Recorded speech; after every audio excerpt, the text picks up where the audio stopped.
ಭೈರೇಶ್ವರನ ನೋಡಿ ಎಲ್ಲ ನೋಡಿ ಹೊರಗಡೆ ಬಂದ್ವಿ. ಹೊರಗಡೆ ಬಂದು ಈಗ ನೆಕ್ಸ್ಟ್ ಪ್ರಯಾಣ ಸ್ಟಾರ್ಟ್ ಆಗುತ್ತೆ.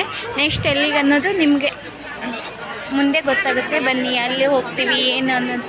ಇದೆಲ್ಲ ಹೊರಗಡೆ ನೋಡಿ ಎಷ್ಟು ಸುಂದರವಾಗಿ. ಅಲ್ಲಿ ಕಾಲಭೈರೇಶ್ವರನಿಗೆ ಪೂಜೆ ಮಾಡ್ತಿದ್ದಾರೆ ನೋಡಿ.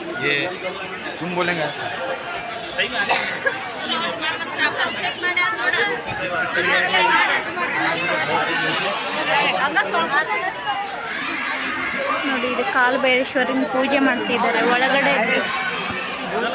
ಒಳಗಡೆ ದೃಶ್ಯ.